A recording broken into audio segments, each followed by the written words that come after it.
Segundo aos Coríntios, capítulo 5, versículo 1.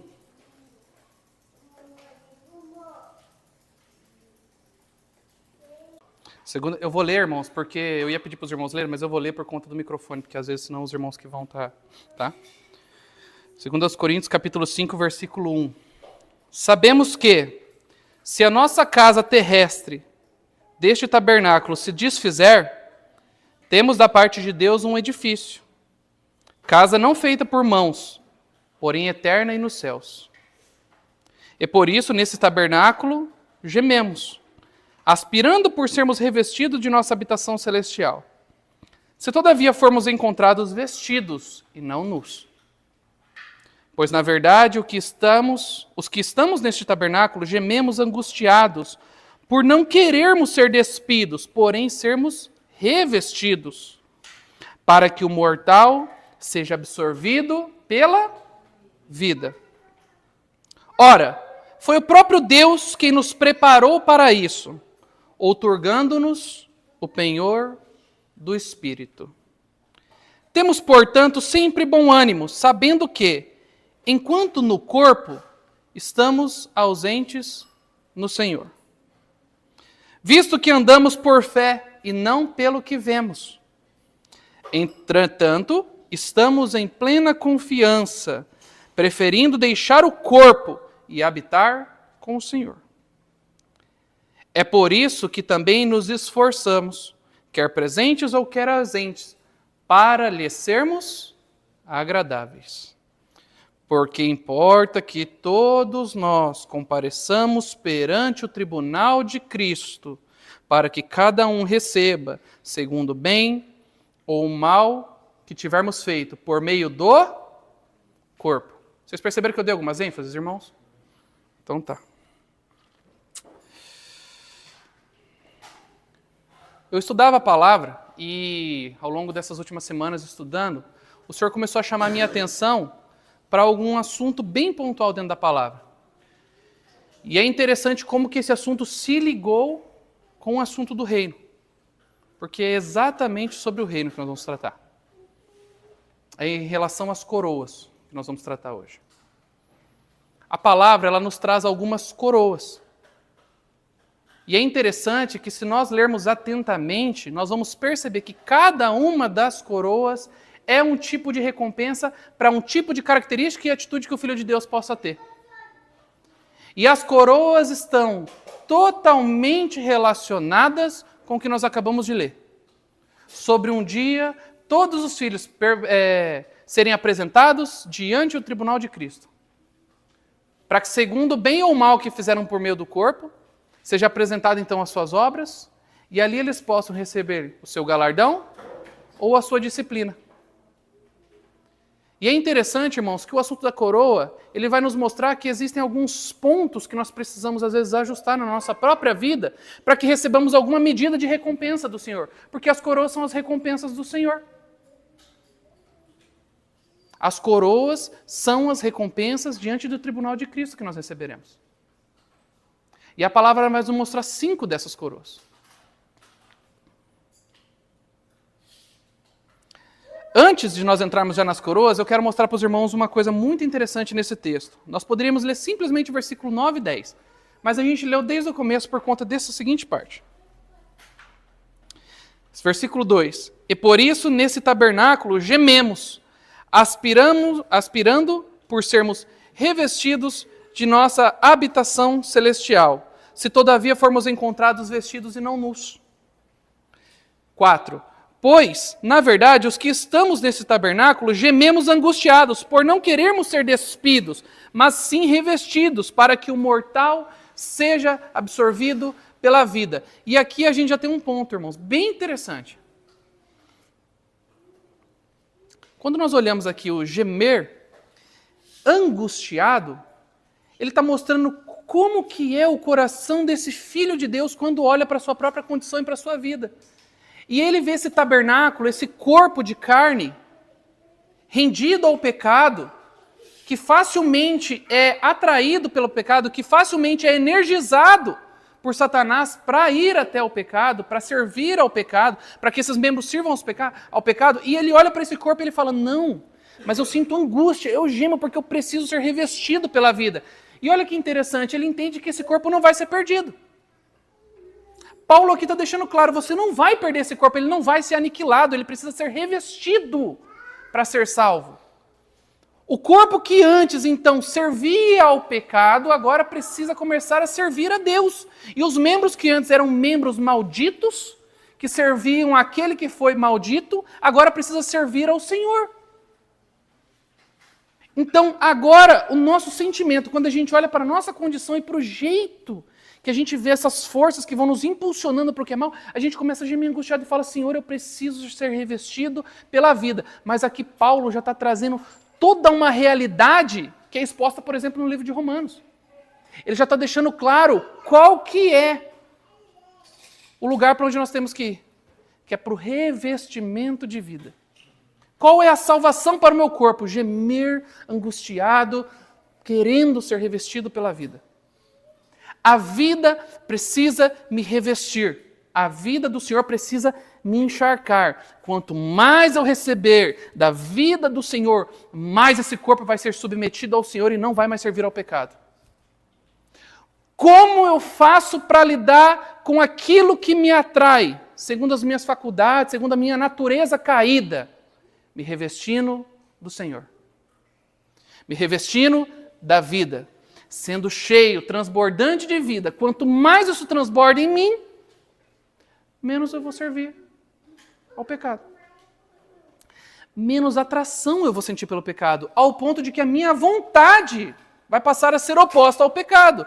Ao ponto de que até os meus desejos, que aí é algo mais profundo e anterior à própria vontade, é aquilo que é concebido antes na mente, começa então já não ter mais interesse por aquilo. E aí eu olho para essas coisas e falo, ok, isso não me atrai mais. Porque eu fui revestido pela vida a tal ponto de que agora o meu corpo todo se submete ao Senhor. E a atração deixa de ter força. Porque uma nova lei está imperando em mim. Percebe? Está ficando claro para os irmãos até aqui? Nós precisamos entrar nesse ponto por conta de que nós vamos entrar num assunto de reino. E todos nós aqui já estudamos várias vezes sobre isso. E acho que é um assunto bem tranquilo para todo mundo, né? Ok.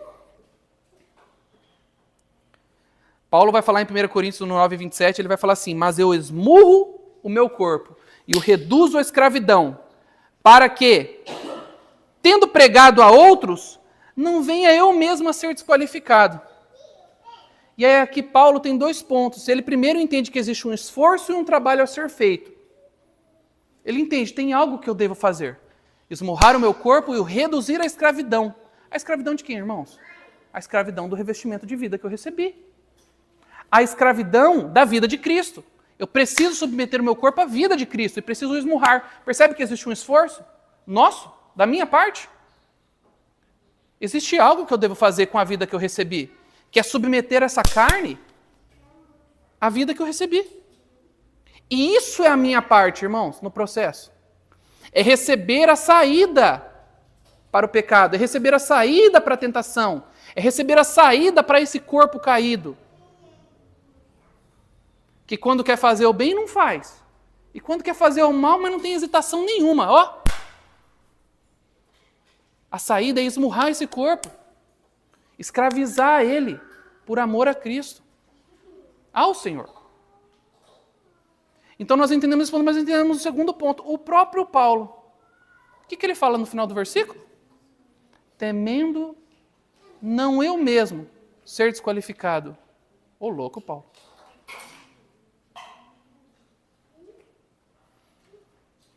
Paulo temendo ser desqualificado. Como é isso, irmãos? Será que o assunto da carreira é um pouco mais sério do que a gente imagina? O próprio apóstolo Paulo, irmãos. O próprio apóstolo Paulo, autor de praticamente metade das cartas do Novo Testamento. 1 Coríntios 9, 27. O próprio apóstolo Paulo, autor de praticamente metade das cartas do Novo Testamento, irmãos, que nos instruiu e abriu os céus para nós.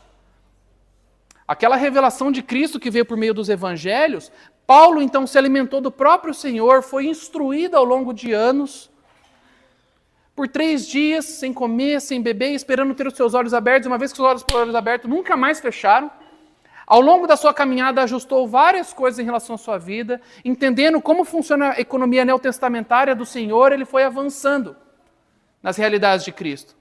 Cometeu algumas gafas no meio do caminho? Sim. Teve umas pisadas de bola por conta da sua herança judaica? Também.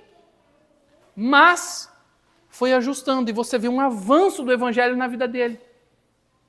Você vê um avanço do evangelho na vida dele, até o fim da sua vida. E foi um homem, dom, testemunho do Senhor dado à igreja, até os dias de hoje. E este homem, que teve tal medida e recebeu tal medida do Senhor e viu coisas tais quais nós não vimos também, e ele mesmo fala sobre isso, este homem, na sua carta aos Coríntios, na primeira carta, ele fala o que para os Coríntios? Precisamos fazer isso. E eu mesmo temo por mim, para que eu não seja desqualificado. Olha que senso, irmãos. Que senso de responsabilidade. Que senso de entender que existe algo além, onde o próprio homem dom da igreja entendia que existiam coisas que precisavam ser levadas ao ferro. Precisava ser levado com firmeza. A escravidão e o esmurrar do próprio corpo precisava ser levado sério, porque se ele tirasse a mão, ele poderia ser desqualificado. Existem coroas que Paulo recebeu que essas não lhe seriam tiradas. Mas nesse ponto ele está falando sobre uma coroa que poderia ser tirada dele. E é isso que nós vamos entender conforme a gente for avançar. Nesse tribunal serão dados os galardões, que são chamados de coroas pela palavra. Coroa é um símbolo de realeza, de glória e de honra elevada, sim ou não? O quê? A coroa é uma representação, irmãos. Ela por si só tem o seu valor pelo peso que ela vai ter em ouro ou em pedra preciosa, sim. Mas por que se coloca a coroa sobre a cabeça de uma pessoa? Para mostrar que essa pessoa é digna de uma posição elevada. Para mostrar que essa pessoa tem honra. Para mostrar que essa pessoa faz parte de uma realeza. Sim ou não? E isso, sobre o símbolo da coroa, é correto em relação à palavra, com o sentido escritural que ela vai trazer para nós, tendo em vista que os santos farão o que com o Senhor? Apocalipse, capítulo 1, fala o quê? Os santos reinarão. O Senhor constituiu-nos o quê? Reino e sacerdotes. O sacerdócio dos santos, mas o reinar dos santos. Só que o reinar dos santos é hoje em vida, irmãos? Não. Quando que é? E para reinar precisa ter o quê, irmãos? Precisa ter a coroa, senão não reina. Como eu serei reconhecido em posição de autoridade naquele reino do Senhor? Se eu tiver uma coroa que mostre, esse pode reinar. A esse devemos nos submeter e aprender com ele. O nosso Cristo é o rei ou não é o rei? Por que nós nos submetemos ao Cristo e nós sabemos que ele é o rei? Porque esse rei teve uma coroa, irmãos. Que em terra os homens deram uma de espinhos para ele, como uma atitude de desprezo ao Senhor. Mas o que antes foi uma coroa de espinhos, depois se converteu em uma coroa de glória.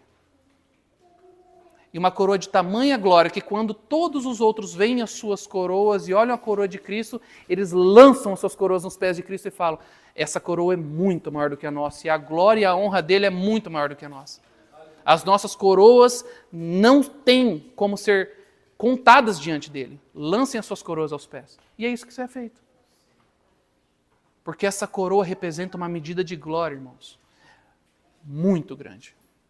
E esse mesmo que foi coroado, coroará no dia do seu tribunal, a cada um, segundo as suas obras.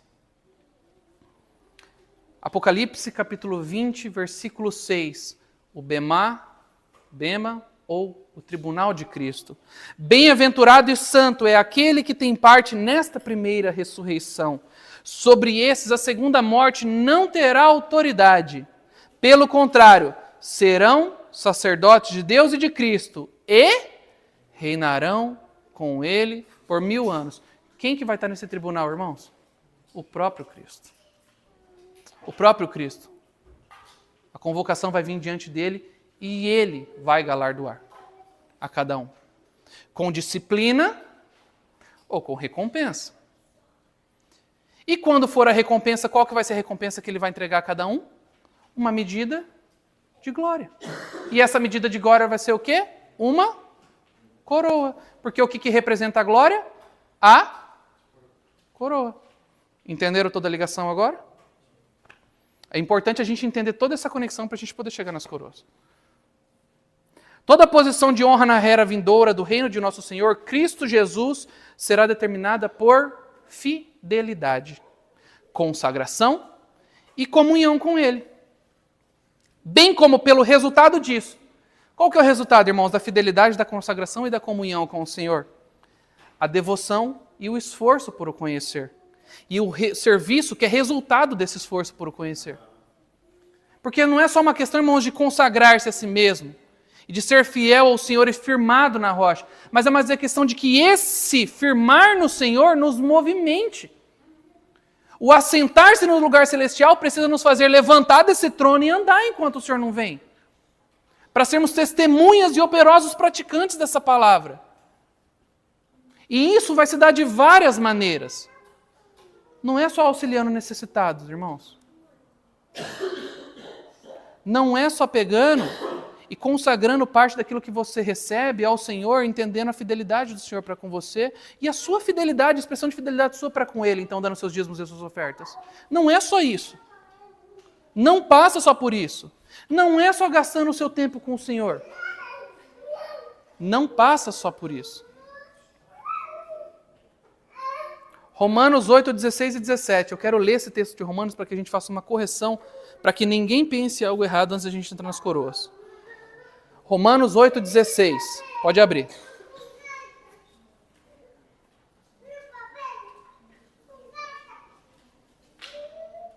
Romanos 8, versículo 16. Estão comigo, irmãos?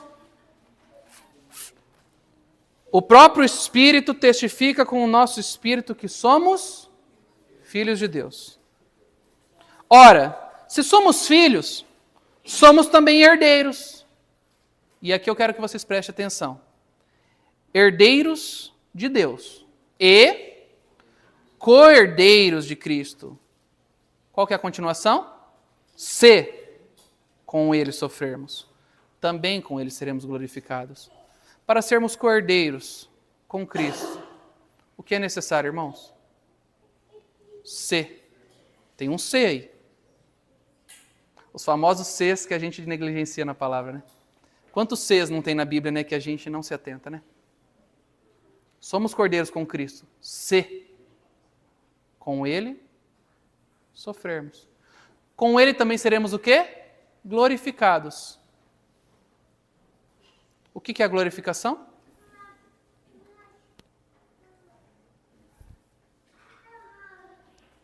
A filiação é herança. Nada eu preciso para receber. Nós somos filhos. E já não há mais condenação para aqueles que são filhos, sim ou não? Sim.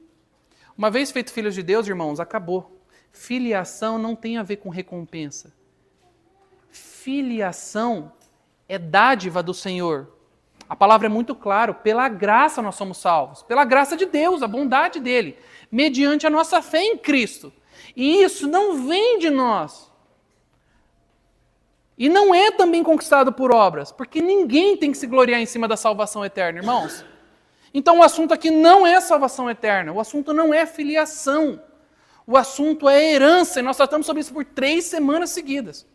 Por isso que eu não quero nem me apegar muito em cima disso, porque eu acho que já ficou muito claro para quem realmente prestou atenção em tudo que foi tratado nessas últimas 3 semanas. Logo, já não pode ser tirada da nossa mão a salvação, porque nós não compramos ela. A salvação nos foi dada, e foi um selo, um penhor que o Senhor colocou no nosso espírito. E Ele nos penhorou com o Espírito Santo, porque um dia Ele vai tomar para Ele.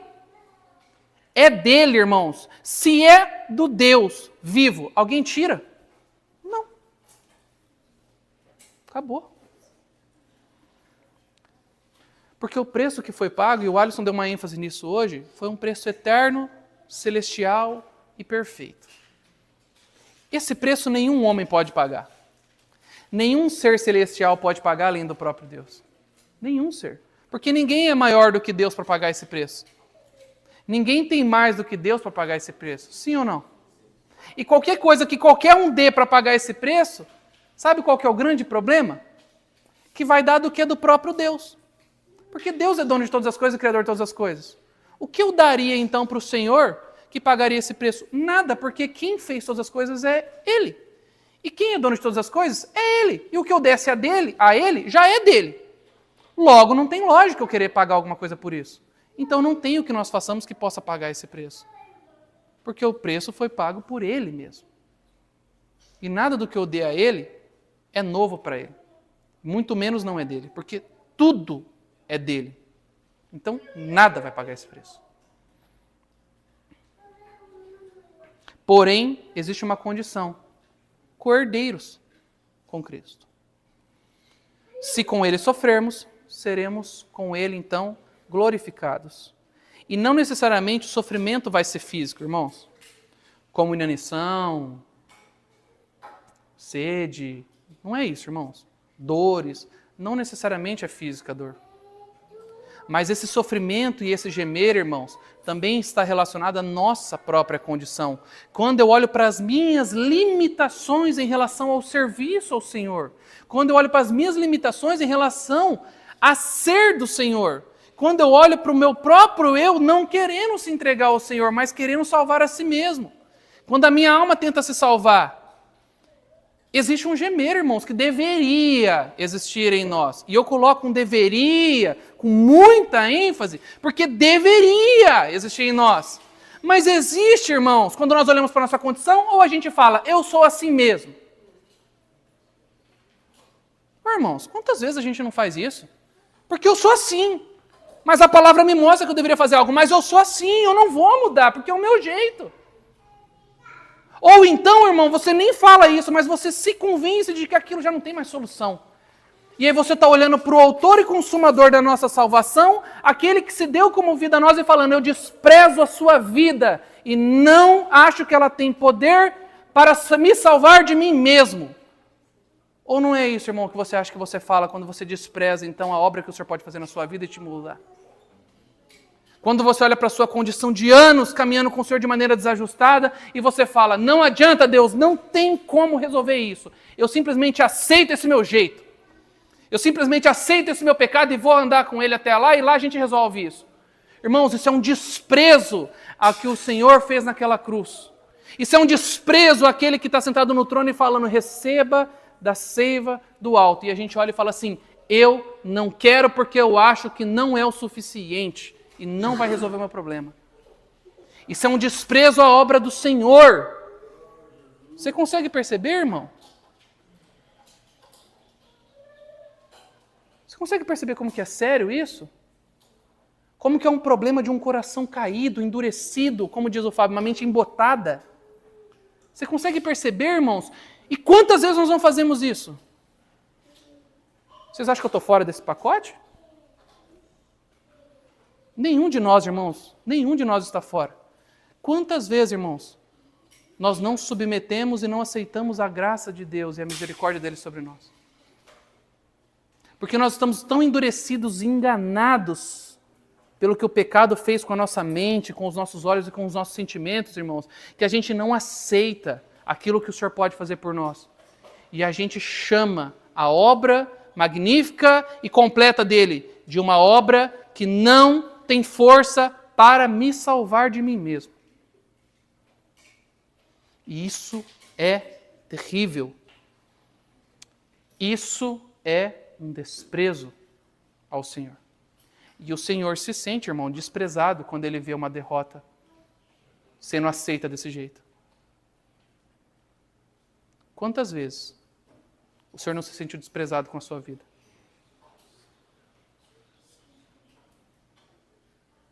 Quantas vezes o sentimento do Senhor não foi de tristeza ao olhar para você, cedendo e cedendo e cedendo e cedendo, e não aceitando a graça dele e o poder que ele tinha sobre você para te salvar? Quantas vezes o sentimento que o Senhor teve não foi de desprezo? Quantas vezes nós não proporcionamos isso ao Senhor? Percebe, irmão? É um assunto muito sério. Paulo entendeu a seriedade. Paulo tinha os seus cuidados, e no meio desses cuidados ele olhou para isso tudo e para a magnitude disso tudo e falou: Senhor, eu preciso tomar esse cuidado. Então ele escreve aos irmãos e fala: eu mesmo me preocupo para que eu não perca isso, não sofra um dano pelo desprezo à sua palavra e aos ensinamentos do Senhor. Mateus 10, 32. Nós estamos só embasando. Mateus 10, 32. Portanto, todo aquele que me confessar diante dos homens, também eu o confessarei diante do meu Pai, que está nos céus. Mas aquele que me negar diante dos homens, também eu o negarei diante do meu Pai, que está nos céus. Aquele que o negar diante dos homens não será recebido naquele dia, e isso é muito sério. Mas aquele que o confessar diante dos homens será reconhecido naquele dia como alguém que pode ser recebido. E aqui a gente tem a base, irmãos, antes de falar de coroa qualquer. Antes de falar de qualquer coroa, qualquer tipo de recompensa, irmãos, para ser aceito e chegar-se diante do Senhor, no tribunal dele, existe uma condição básica que o próprio Senhor Jesus colocou aqui. O próprio Senhor Jesus colocou aqui. Que é: aquele que me confessar diante dos homens, diante do Pai eu o confessarei. E ele poderá se achegar. Agora, aquele que me negar, esse eu negarei. E aqui já começa o primeiro tipo de sacrifício, irmãos, que precisa existir.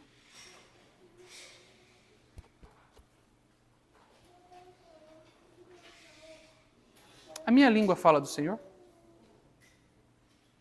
A minha vida expressa a vida que eu tenho com o Senhor e a vida que Ele me deu? O meu coração está dilatado e aberto para confessar ao Senhor aonde quer que seja? A minha mente me permite fazer isso? O que eu preciso pagar de preço para que tudo isso aqui possa fluir? Porque se eu não o fizer, eu não serei confessado diante do Pai. Eu não vou nem ter oportunidade, irmão, de receber algo do Senhor. Irmão, viver uma vida inteira, suar, puxar e pagar o preço que tem que ser pago durante essa terra, que é só sofrimento, sofrimento e sofrimento, e dores e dores e dores, para chegar naquele dia e o Senhor olhar e falar assim: não o conheço, nem o receberei sequer para tratar contigo algum assunto, porque você nunca me confessou sequer. Irmão, vocês acham que não existem filhos de Deus que são assim? E a questão é, e no nosso dia a dia? Será que às vezes a gente não faz isso também? Para considerar. Cada um vai entender em alguma área ou em alguma medida isso. E tem que entender mesmo, isso é pontual, isso é íntimo com cada um. Em qual medida o Senhor te cobra esse assunto? Porque, irmãos, esse assunto não é do tipo assim, não tem problema. Porque não é um assunto de não tem problema, irmãos, é um assunto de sim e não pelo próprio Deus.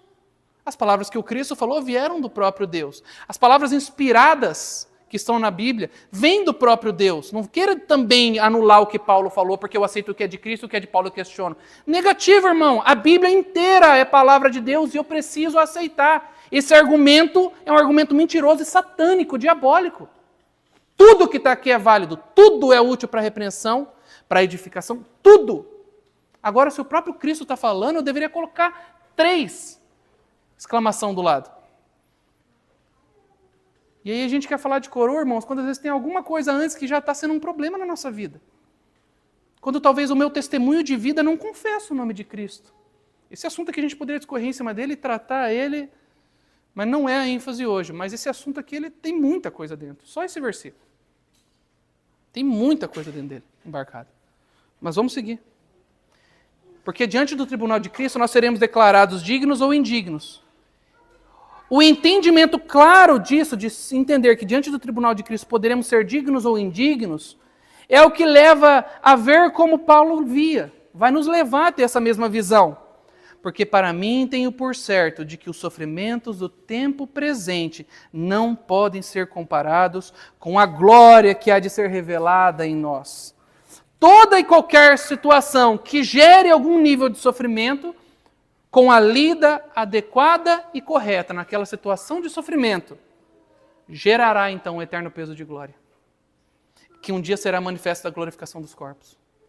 Toda e qualquer situação de pressão, de problemas, de sofrimento, que seja lidado da maneira correta, segundo o Espírito nos direcionar, segundo que a palavra nos direciona também com clareza para lidar com alguns assuntos, se o sofrimento e essa medida de sofrimento que for aplicada for tratada da maneira correta, vai gerar o quê na era vindoura? Uma medida de peso de glória, na glorificação dos corpos. Por isso a importância de eu olhar para as situações que me acontecem e saber, Senhor, como eu lido com isso? A palavra nos fala. Mas às vezes, irmão, você não vai conseguir ver. Você vai olhar e falar assim, eu não sei o que eu faço. Aí você vai precisar de quê? De irmãos. Para te ajudar e falar assim, calma.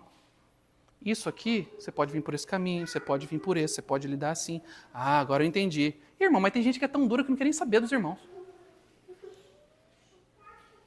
E fica cego.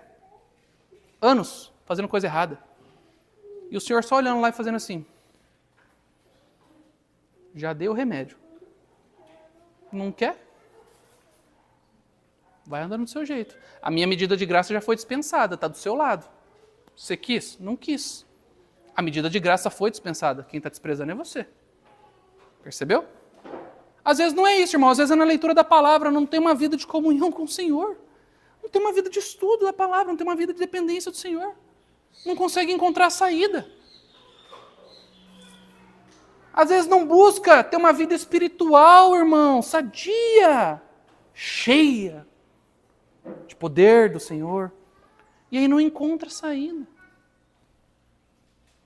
Percebe, irmãos? Como que o Senhor derrama a sua graça ao seu povo para que tenham a saída de todos os problemas que possam vir a existir ou que estejam acontecendo. Mas quem que é o agente que pede que a gente saia? Nós mesmos. Para de colocar a culpa no diabo. Diabo não é um ser vicário. Ele não está crucificado e nem está lá para ser crucificado e carregar os nossos pecados. Quem carregou os nossos pecados foi Cristo. E Ele carregou os nossos pecados para que nós pudéssemos ter vida. O diabo não é culpado de todas as coisas que acontecem na sua vida, irmão. Tem coisa que é tua responsabilidade. E que por falta de discernimento e de humildade, em primeiro lugar, você não consegue sair do problema que você está tendo. Porque não tem nem humildade, irmãos, para se submeter ao Senhor e para submeter aos irmãos. Porque quer ser, independente. Aí eu posso colocar a culpa no diabo, porque o primeiro que foi assim foi ele mesmo. Mas você está fazendo igualzinho. Percebeu o problema?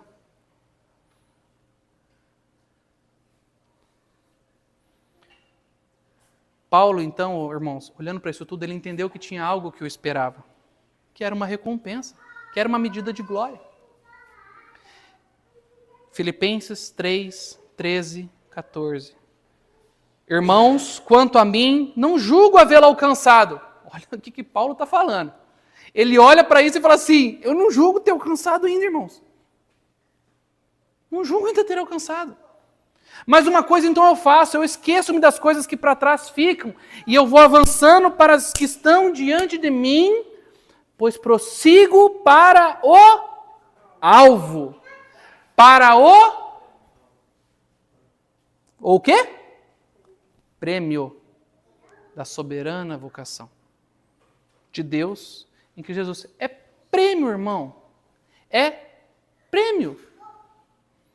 Paulo entendia que o galardoamento dependeria da caminhada toda, de uma vida inteira. Enquanto ele estivesse vivo, ele estava preocupado em ser uma testemunha do Senhor e a ajustar tudo o que ele pudesse no dia que se chamava hoje. E ele ia caminhando, irmãos. Caminhando, e ajustando. Porque enquanto ele tivesse fôlego de vida, estivesse respirando, ele sabia que qualquer coisa que ele fizesse contra essa palavra poderia o tirar.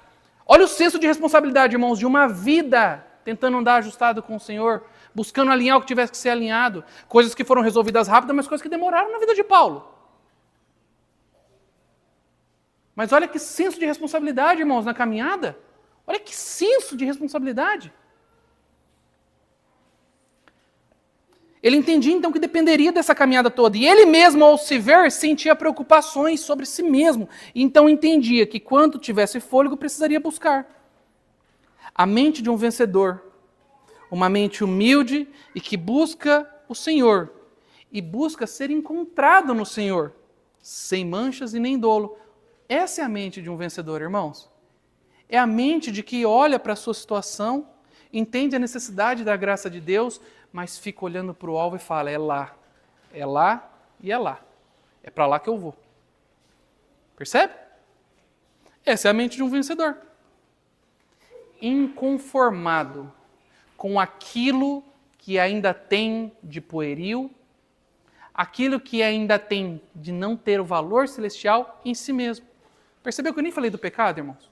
Eu nem coloquei ênfase no pecado, porque existem tantas coisas que são limitantes em nós, que não são pecado. Mas tanta coisa, irmão, que nos limitam nessa caminhada, e vocês vão entender pelas coroas. Vocês vão perceber que tem coroa que o problema não está no pecado, irmão, para não conseguir a coroa. O problema está em nós mesmos. O problema está nas nossas próprias limitações, de não ter a vida celestial em nós que nos expande, que dilata o nosso coração, que dilata a nossa mente, que abre os nossos olhos, os nossos ouvidos e nos coloca em posição de humildade. O problema das coroas, em grande parte, irmãos, é isso, não é pecado. Não é pecado. Pano de fundo feito? Tranquilo até aqui? As coroas como medidas de honrosa recompensa. A palavra traz 5 coroas. Quando eu comecei a estudar, irmãos, eu vi 4. Porque uma quinta eu coloquei como se fosse dentro de outra. Mas eu estava falando com o irmão, e o irmão me auxiliou então nesse assunto, e ele me falou, não, Léo, dá uma olhada nisso aqui que você vai ver que são 5. E aí ele falou, pegou e me mostrou. E eu olhando aquilo, eu falei assim, nossa, é verdade, tem uma quinta aqui. Tem uma quinta coroa aqui. Quais são as 5 coroas que a palavra nos vai trazer então? Uma coroa incorruptível, uma coroa de vida, uma coroa de glória, uma coroa de alegria e uma coroa de justiça. 5 coroinhas diferentes, só que cada uma tem sua particularidade. E essas 5 coroas são as recompensas que o Senhor nos dará. As 5 coroas falam das obras. As 5 coroas falam da nossa atitude e a nossa resposta à graça que nós estamos recebendo e à vida que nos foi revestida. Primeira coroa, coroa incorruptível. 1 Coríntios 9, 25 a 27, nós já lemos, eu só vou reler, porque ela vai tratar dessa primeira coroa. Não, desculpa, nós não lemos não. 1 Coríntios 9, 25 não lembro não, a gente leu antes.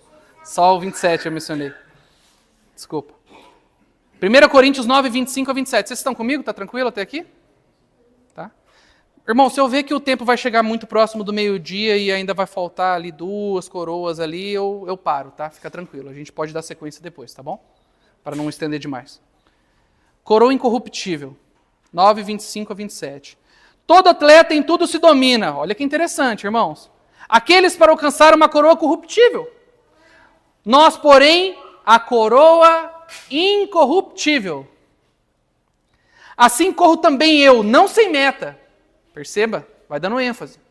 Não sem meta eu corro. Mas como desferindo golpes no ar, não como assim.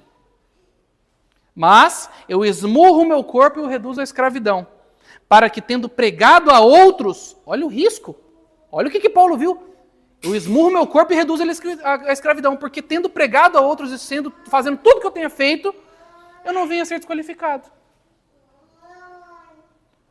Paulo, depois de tudo o que fez, preocupado com a sua desqualificação, de não receber essa coroa. E, irmãos, esse texto aqui, ele tem que ser explicado, porque ele é muito perigoso, porque a gente corre um risco de não entender. Porque 1 Coríntios 9 está tratando de um contexto de serviço e de recompensa. Se você ler 1 Coríntios 9 como um todo, e acaba aqui já, 1 Coríntios 9 já acaba nesse versículo, mas se você ler como um todo, você vai ver que Paulo está falando de serviço, do que fazer pelos irmãos, do que tem que ser feito, como ser feito, e no final ele trata, irmãos, precisa ser feito porque senão não vai ter recompensa, se nós não fizermos. Então a gente precisa entender, irmãos, que em primeiro lugar, essa coroa incorruptível não é sinônimo nem símbolo de salvação eterna. E eu vou reforçar isso várias vezes com vocês para que não se confunda, porque se você botar na internet as 5 coroas, ou as coroas, você vai achar no YouTube um monte de gente falando sobre isso, e gente aí de renome, gente de podcast aí. Vai falando cada abobrinha, irmão, porque não entende o reino do Senhor. E está relacionando a salvação eterna. Irmãos, isso não é salvação eterna. Coroa é diante do tribunal de Cristo, não é diante do trono branco. Não é diante de Deus. Isso é no próximo capítulo. É no B+, isso aqui, irmãos. Então a gente precisa entender que a coroa não é salvação eterna, porque o maior dom de Deus foi dado pelo Senhor e não por obras. Logo aqui a salvação já não é eterna nesse assunto da coroa. Porque aqui a gente está falando de uma carreira e de uma corrida que se eu fizer bem feito eu posso ser desqualificado, não ser desqualificado, mas também tem a chance de ser desqualificado. A salvação é assim que funciona? Salvação eterna? Não. Isso está claro para todo mundo, irmãos? Esse assunto é claro. Não nos esforçamos para conquistar, porém Paulo aqui está falando de esforço e de serviço, que dará alguma recompensa. Enquanto nos jogos antigos da Grécia, a coroa era conquistada por um único vencedor, aqui eu quero explicar uma coisa para os irmãos. Isso aqui não é assunto de competição. Aqui não é uma disputa de um com o outro. Você entende? O que Paulo está falando aqui é, eu corro e batalho, mas não sem meta. O que Paulo está falando? Está falando assim, eu entendi qual que é a regra do jogo. Irmãos, vocês precisam entender qual é a regra do jogo. Porque o assunto aqui é de entender a regra do jogo e correr do jeito certo. Não é competir com o teu irmão, porque ninguém compete com ninguém nessa coroa celestial, irmãos. Essa coroa incorruptível não é uma competição. É uma questão de entender a regra do jogo. Paulo está falando com clareza. Entenda a regra do jogo. Você não está competindo com o teu irmão. Você tem que entender o que você tem que fazer nessa vida. Então, nessa corrida, você precisa entender que existe uma meta e que existem regras. Então, eu não saio desferindo golpes no ar. E eu olho para a minha meta e eu entendi qual que é a meta. E qual que é a regra? Esmurrar o meu corpo e reduzir a escravidão, para não ser desqualificado. Então, é uma questão de entender a regra dessa corrida, irmãos. A referência que ele dá é para entender isso. Não é uma competição entre um e outro, não. Tá bom? Quero dar essa ênfase bem forte. Não é competição entre um e outro. Tá bom? Porque Satanás usa de características ruins que nós temos na nossa alma para querer ficar competindo uns com os outros. Não é competição caminhada cristã, irmãos. É glorificar a Deus e honrar ao próximo. Caminhada cristã é isso. É honrar a vida que o próximo porta. E honrar ao tal ponto de ter necessidade de ser alimentado pela vida que o próximo ganhou. Tendo 1 ano de caminhada ou tendo 20 anos de caminhada. Essa é uma das regras do jogo. Que a gente tem que ter muito claro na nossa mente. Porque no momento que eu desprezo o meu irmão, sabe quem que eu estou desprezando? Quem que eu estou desprezando quando eu desprezo meu irmão? Por que eu desprezo a Cristo quando eu desprezo meu irmão, irmãos? Qual que é o embasamento para você falar isso agora para mim?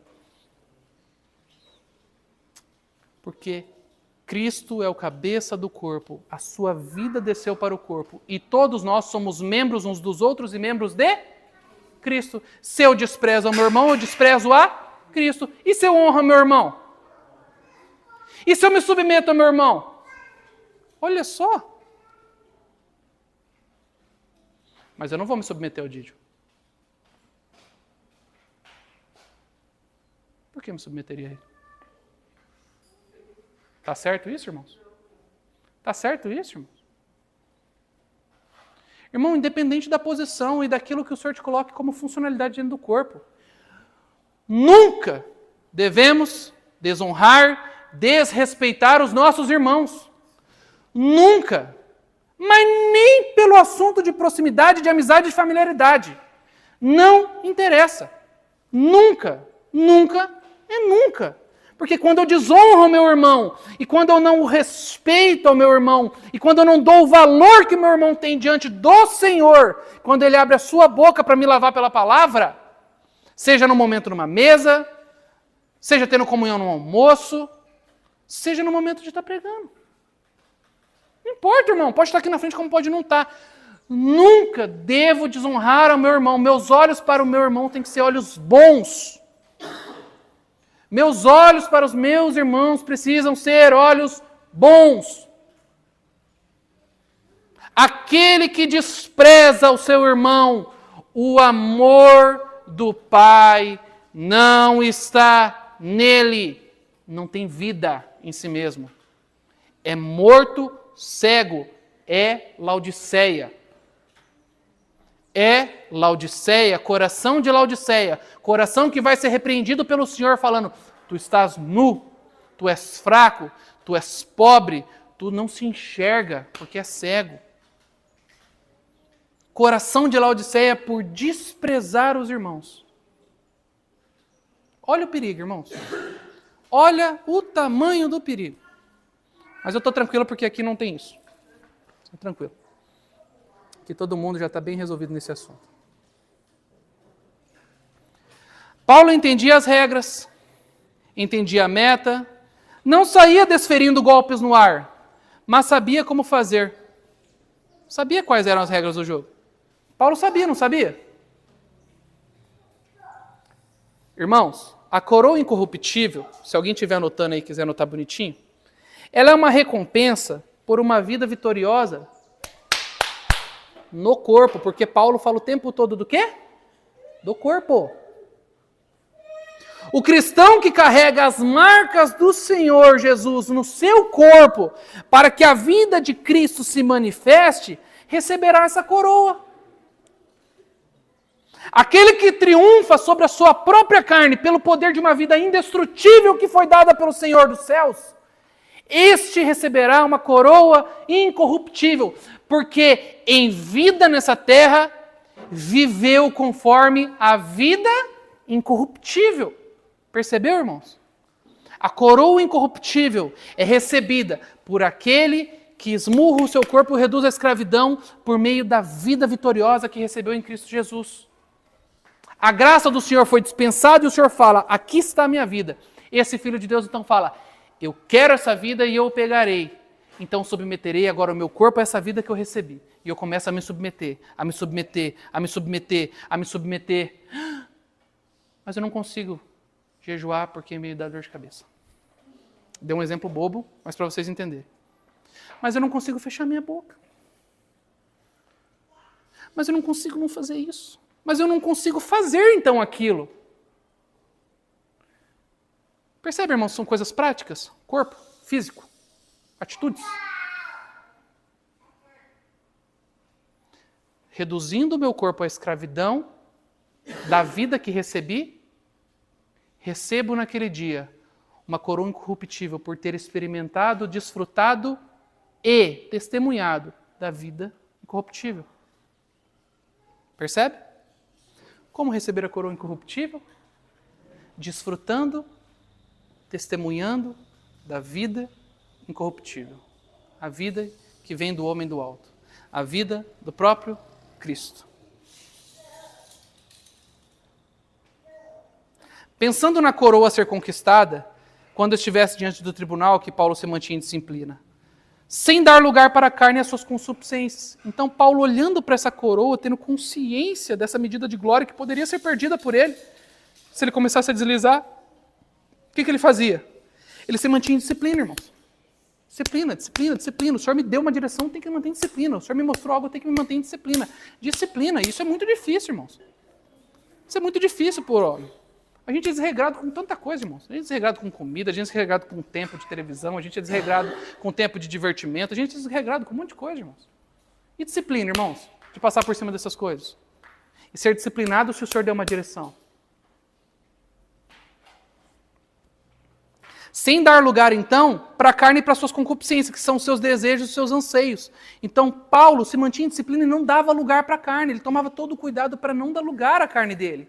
Para que não corresse o risco, então, de ser desqualificado de receber essa coroa. E se permitindo nesse processo ser moldado pelo Senhor na sua alma, para que ele pudesse servir plenamente ao Senhor de maneira vitoriosa, segundo a vida incorruptível. Não é de se estranhar então a sua fala, irmãos. 1 Tessalonicenses 2,10 ele fala: vós e Deus sois testemunhas do modo porque piedosa, justa e irrepreensivelmente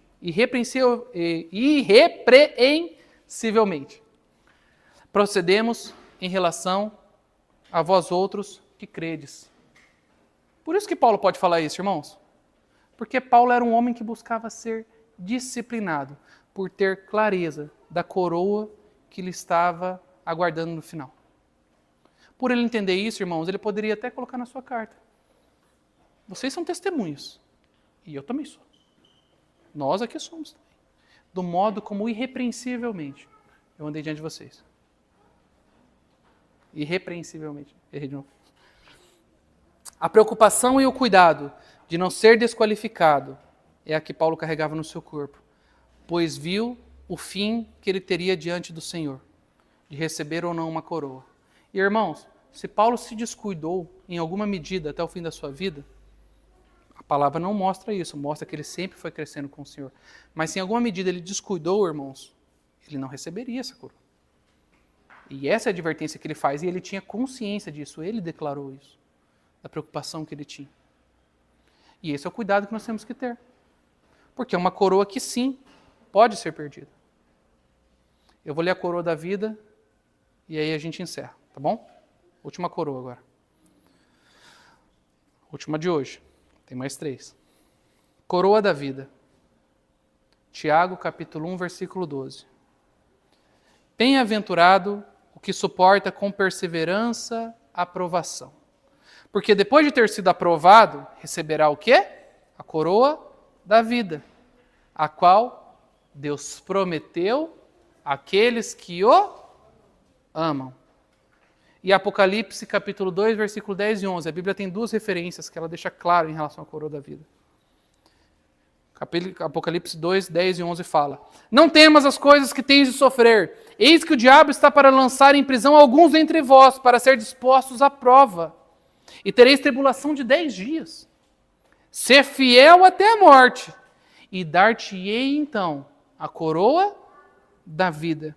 Quem tem ouvidos, ouça o que o Espírito diz às igrejas. O vencedor de nenhum modo sofrerá o dano da segunda morte. Percebeu? Aonde é que será definido quem sofrerá ou não o dano da segunda morte?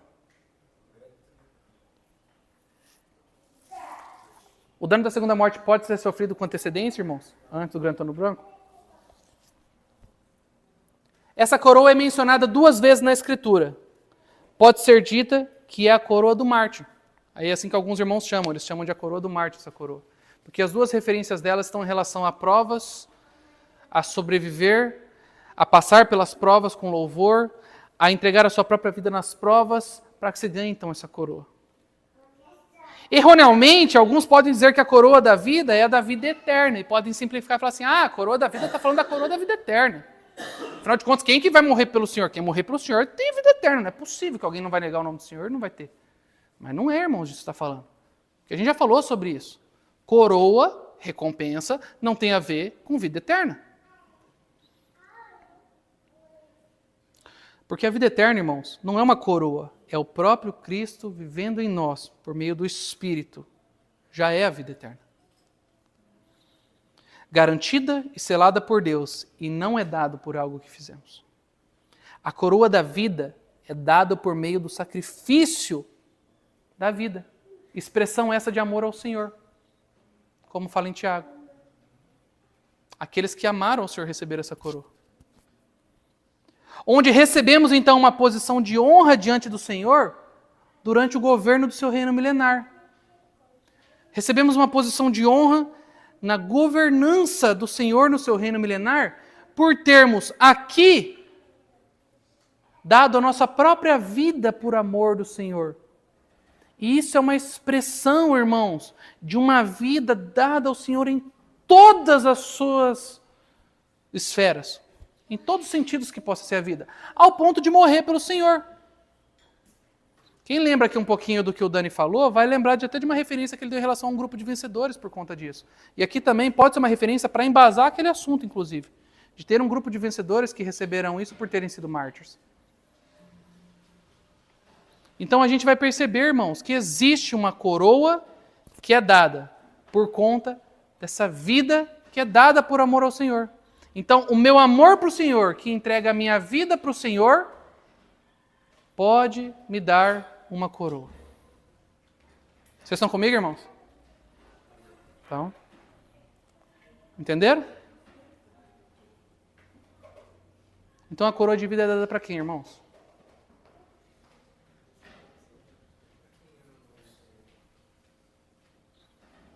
Mas ama como? Sacrificialmente. Assim como Cristo nos amou. Se nós amarmos aos nossos. Assim como Cristo nos amou. Se nós amarmos a nossa esposa.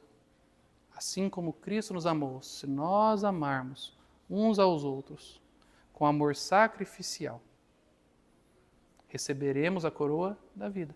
E alguns vão experimentar, irmãos. Apocalipse. Ser fiel até a morte. Alguns vão experimentar Tiago, irmãos, que é a aprovação, sendo aprovado e recebendo uma coroa. Agora alguns não, vão experimentar realmente Apocalipse, passando por uma prova que requer a própria vida. Mas aqueles que forem fiel até o fim, receberão a coroa da vida. Percebe? Viu que existe uma diferença já nessas duas coroas? Uma é recebida por meio do esmurrar o próprio corpo e o reduzir a escravidão. É o serviço, irmãos. É a expressão que é exalada por meio desse corpo. E eu quero dar essa referência, irmãos, essa ênfase em relação ao serviço. O Fábio falou agora serviço, é importante a gente colocar isso. Porque essa vida incorruptível, irmãos, ela é uma vida que exige. Sabe por que ele exige? Porque ela é uma vida que anda, irmãos. É uma vida que flui. Se eu recebo uma vida incorruptível, irmãos, essa vida do Senhor incorruptível, ela é uma vida que caminha em direção ao Senhor. Ela é uma vida que anseia por liberar. Porque o próprio Cristo, enquanto esteve em terra, como que ele fazia, irmãos? Ele se dava, ele se doava, ele liberava, ele tinha práticas, ele fazia acontecer, irmãos. Então, se eu tenho essa vida incorruptível em mim, essa vida vai, infundida em mim, vai me levar a ser assim também. Por isso que é uma vida prática. Por isso que é um esmurrar do corpo prático. Por isso que é prático, irmãos. É prática, prática. São expressões da divindade em nós sendo manifestas por meio do serviço e do amor aos irmãos. Percebeu? Então essa vida e coroa incorruptível é por esse meio que ganha. E a da vida por meio de um amor sacrificial. Só que você percebe como que existem, são muito próximas umas às outras?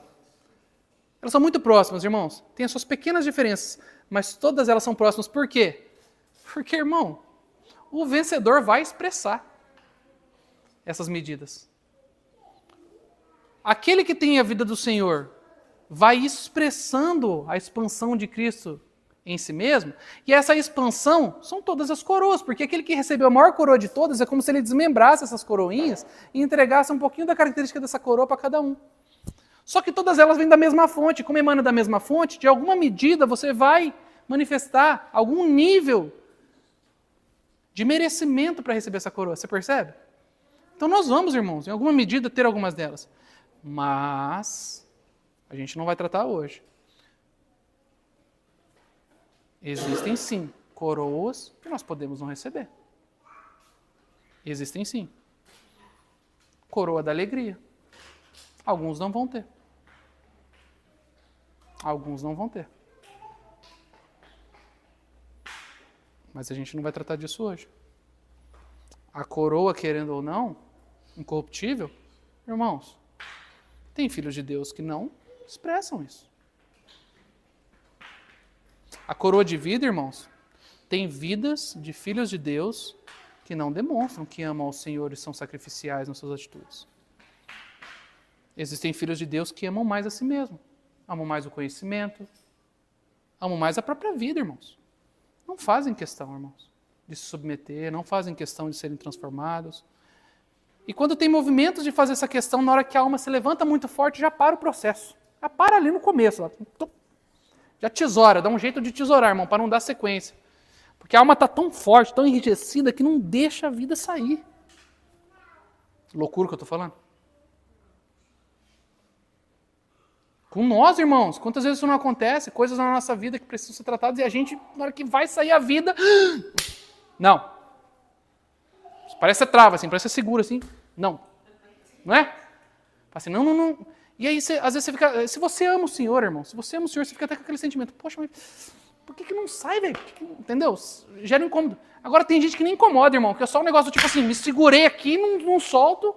Tem gente que não se incomoda com isso, irmãos. Que se apega a si mesmo e fala, eu sou assim, não vou mudar, é meu jeito. Não quero perder isso aqui de mim. É quase um orgulho. Agora tem alguns que amam, irmãos, ao Senhor em uma medida um pouco maior, que olham para isso aqui e falam assim, meu Deus, mas eu não podia estar me apegando a isso. Por que eu estou me apegando a isso? Aí vai avançar um pouquinho mais e vai falar assim, como que eu faço para sair disso? Porque eu não quero mais ficar assim. Eu não quero mais amar a mim mesmo. Porque eu olho para a tua palavra e vejo que eu não sou mais meu. Aí avança um pouquinho mais e fala assim, deixa eu procurar meus irmãos e deixa eu ver na palavra o que eu preciso. Aí você quebranta um pouquinho mais e fala assim, deixa eu me consagrar mais ao Senhor e deixa eu me desgastar aos pés do Senhor e colocar minha vida como libação aos pés do Senhor. Deixa eu me quebrantar diante do Senhor. Ah, meu corpo está forte? Então se prepara. Então se prepara que eu já vou entrar num jejum agora, vou entrar num tempo de oração, vou abrir mão das outras coisas que eu estou fazendo e vou começar a me quebrantar diante do Senhor até eu ter um quebrantamento e isso ser rompido. Enquanto não romper essa casca, eu não paro. Alguns vão avançar esse ponto. E sabe o que vai acontecer, irmãos, quando chegar a esse ponto? Vai romper. Porque a vida que está dentro de nós, irmão, vai romper, irmão. Vai romper. Vai romper. Léo, tá difícil, não estou conseguindo. É receitinha de bolo, irmão. Vai romper. Só que você tem que fazer a sua parte. Você precisa sacrificar. Precisa colocar no altar aquilo que é para ser entregue. Precisa se sacrificar, precisa ir para a cruz. Se for para a cruz, irmãos, do outro lado da cruz o que tem? Vida e vida em abundância. Do outro lado da cruz tem o quê? Alcançar a terra, alcançar a herança. Do outro lado da cruz tem o quê? Um reino, riquezas, glória, honra. Mas desse lado da cruz, irmãos, até aqui é só morte.